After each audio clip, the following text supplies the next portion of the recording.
તો આજે આપણે બીએડ સેમ 2ની બુક વિજ્ઞાન પદ્ધતિ બીનું એકમ 1 વિષય વસ્તુમાંથી ધોરણ 8 સેમિસ્ટર 1ના MCQની ચર્ચા કરીશું. પ્રશ્ન નંબર 1. પુષ્પની સૌથી નીચે આવેલો લીલા રંગનો પહોળો ભાગ જેની ઉપર પુષ્પ ગોઠવાયેલું હોય છે તેને શું કહે છે? તો આન્સર આવશે પુષ્પાસન. પ્રશ્ન નંબર 2. પુષ્પની બહારના ભાગમાં નીચે આવેલી લીલા રંગની પાંદડીઓ વજ્રપત્રોવાળો ભાગ તેને શું કહે છે? તો આન્સર આવશે વજ્રચક્ર. પ્રશ્ન નંબર 3. પુષ્પનું કળી અવસ્થામાં રક્ષણ કોણ કરે છે? તો આન્સર આવશે વજ્રચક્ર. પ્રશ્ન નંબર 4. પુષ્પમાં વજ્રચક્રની અંદર આવેલો ચક્રાકારે ગોઠવાયેલ રંગીન પાંદડી દલપત્રોવાળો ભાગને શું કહે છે? તો આન્સર આવશે દલચક્ર. પ્રશ્ન નંબર 5. પરાગનયન માટે કીટકોને આકર્ષવાનું કાર્ય કોણ કરે છે? તો આન્સર આવશે દલચક્ર. પ્રશ્ન નંબર 6. દલચક્રને બીજા કયા નામે ઓળખવામાં આવે છે? તો આન્સર આવશે ફૂલમણી કે પુષ્પમણી. પ્રશ્ન નંબર 7. એક જ છોડના પુષ્પોમાં પુંકેસરની પરાગરસ સ્ત્રી કેસરના પરાગાસન પર જવાની ક્રિયાને શું કહે છે? તો આન્સર આવશે સ્વપરાગનયન. પ્રશ્ન નંબર 8. એક જ જાતિના એક છોડના પુષ્પના પુંકેસરની પરાગરસ બીજા છોડના પુષ્પના સ્ત્રી કેસરના પરાગાસન પર જવાની ક્રિયાને શું કહે છે? તો આન્સર આવશે પરપરાગનયન. પ્રશ્ન નંબર 9. પુષ્પનું નર પ્રજનન અંગ કયું છે? તો આન્સર આવશે પુંકેસર ચક્ર. પ્રશ્ન નંબર 10. પુંકેસરો ભેગા મળીને શેની રચના કરે છે? તો આન્સર આવશે પુંકેસર ચક્ર. પ્રશ્ન નંબર 11. પુંકેસરના ભાગ કેટલા છે અને કયા કયા?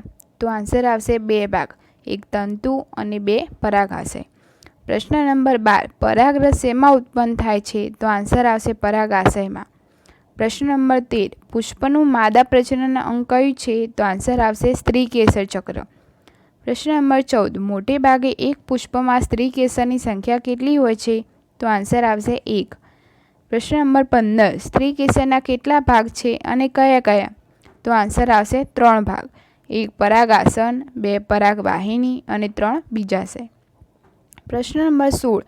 પરાગનયન દ્વારા પરાગાસન પર સ્થાપિત થયેલી પરાગરજ પરાગનલિકા દ્વારા બીજાણ સુધી પહોંચી બીજાણમાં અંડકોષ સાથે જોડાય છે. આ ક્રિયાને શું કહે છે? તો આન્સર આવશે ફોલન.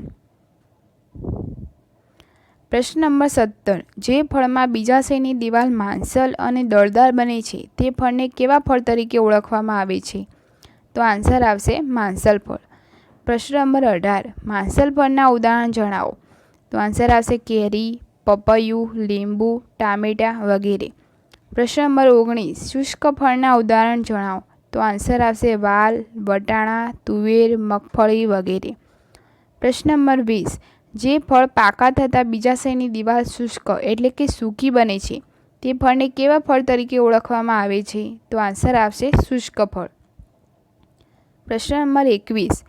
દરેક વ્યક્તિ માટે ઉપલબ્ધ અને ઉપયોગી બાગકામની પદ્ધતિઓ જણાવો. તો આન્સર આવશે 1 કિચન ગાર્ડન અને 2 ટેરેસ ગાર્ડન. પ્રશ્ન નંબર 22. આધુનિક ખેતીના પ્રકાર જણાવો.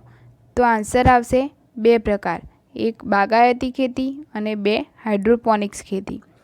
પ્રશ્ન નંબર 23. કઈ ખેતી ટૂંકા સમયગાળામાં વધુ નફો આપે છે? તો આન્સર આવશે બાગાયતી ખેતી. પ્રશ્ન નંબર 24. બાગાયતી ખેતીમાં શેની ખેતી કરવામાં આવે છે? તો આન્સર આવશે ફળ અને ફૂલના છોડની ખેતી. પ્રશ્ન નંબર 25. માત્ર પાણી વડે કરવામાં આવતી ખેતી એટલે કઈ ખેતી? તો આન્સર આવશે હાઇડ્રોપોનિક્સ.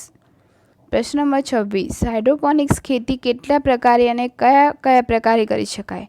તો આન્સર આવશે 3 પ્રકારે, 1 વોટર કલ્ચર પદ્ધતિ, 2 ગ્રેવેલ કલ્ચર પદ્ધતિ અને 3 સેન્ડ કલ્ચર પદ્ધતિ. પ્રશ્ન નંબર 27. કઈ પદ્ધતિ દ્વારા ખેતી કરવા માટે જમીનની જરૂર પડતી નથી? તો આન્સર આવશે હાઇડ્રોપોનિક્સ પદ્ધતિ. પ્રશ્ન નંબર 28. છોડને સૂર્યની તીવ્ર ગરમીથી બચાવવા ખેતરની જરૂરી જગ્યામાં ચારે બાજુ અને ઉપર નેટ લગાડવામાં આવે છે જેને શું કહે છે? તો આન્સર આવશે નેટ હાઉસ. પ્રશ્ન નંબર 29. રોપાનો ઉછેર કરવા માટે તેમજ ટામેટા જેવા પાકો લેવા અને વર્મી કોમ્પોસ્ટ ખાતર બનાવવા માટે શેનો ઉપયોગ કરવામાં આવે છે? તો આન્સર આવશે નેટ હાઉસ. પ્રશ્ન નંબર 30. કઈ પદ્ધતિમાં નિશ્ચિત અંતરે ફુવારો ગોઠવવામાં આવે છે? સમયાંતરે ફુવારા ચાલુ કરીને છોડને પાણી સિંચવામાં આવે છે? તો આન્સર આવશે ફુવારા સિંચાઈ પદ્ધતિ. પ્રશ્ન નંબર 31. ફુવારા સિંચાઈ પદ્ધતિમાં કેટલા લીટર સુધીનું પાણી સિંચાય છે? તો આન્સર આવશે 30 થી 300 લીટર.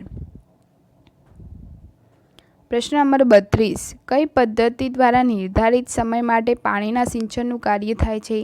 તો આન્સર આવશે કમ્પ્યુટર દ્વારા સિંચાઈ પદ્ધતિનું સંચાલન.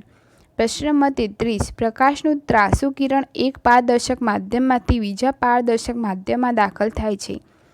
બે માધ્યમોની છૂટી પાડતી સપાટી પાસે સહેજ વાંકું વળે છે. આ ઘટનાને શું કહે છે? તો આન્સર આવશે પ્રકાશનું વક્રીભવન. પ્રશ્ન નંબર 34. પ્રકાશના વક્રીભવનના નિયમો કેટલા છે? તો આન્સર આવશે 3. પ્રશ્ન નંબર 35. શૂન્ય અવકાશમાં પ્રકાશનો વેગ અને આપેલ માધ્યમમાં પ્રકાશનો વેગના ગુણોત્તરને તે પારદર્શક માધ્યમનો શું કહે છે?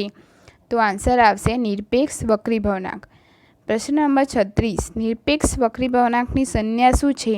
તો આન્સર આવશે ઈટા. પ્રશ્ન નંબર 37. માધ્યમના નિરપેક્ષ વક્રીભવનાંકનું સૂત્ર જણાવો. તો નિરપેક્ષ વક્રીભવનાંક બરાબર શૂન્ય અવકાશમાં પ્રકાશનો વેગ ભાગ્યા આપેલ માધ્યમમાં પ્રકાશનો વેગ. પ્રશ્ન નંબર 38. પ્રકાશનું કિરણ જ્યારે એક માધ્યમમાંથી બીજા માધ્યમમાં દાખલ થાય ત્યારે નિરપેક્ષ વક્રીભવનાંક ગણવાને બદલે શું ગણવામાં આવે છે? તો આન્સર આવશે સાપેક્ષ વક્રીભવનાંક. પ્રશ્ન નંબર 39. શૂન્ય અવકાશ એટલે કે હવાનો નિરપેક્ષ વક્રીભવનાંક કેટલો છે? તો આન્સર આવશે 1. પ્રશ્ન નંબર 40. કાચનો નિરપેક્ષ વક્રીભવનાંક કેટલો છે? આન્સર આવશે 1.5. પ્રશ્ન નંબર 41. પાણીનો નિરપેક્ષ વક્રીભવનાંક કેટલો છે? તો આન્સર આવશે 1.33 અથવા 4/3. પ્રશ્ન નંબર 42. કાચનો વક્રીભવનાંક 1.5 છે. જો પ્રકાશનો હવામાં વેગ 3 લાખ કિલોમીટર પ્રતિ સેકન્ડ હોય તો પ્રકાશનો વેગ શોધો. તો આન્સર આવશે 2 લાખ કિલોમીટર પ્રતિ સેકન્ડ. પ્રશ્ન નંબર 43. કઈ પદ્ધતિની શૃંખલા ફળવાળી બગીચા અને નેટ હાઉસના ઉદ્દેશથી વિકસાવવામાં આવે છે? તો આન્સર આવશે ફુવારા સિંચાઈ પદ્ધતિ. પ્રશ્ન નંબર 44.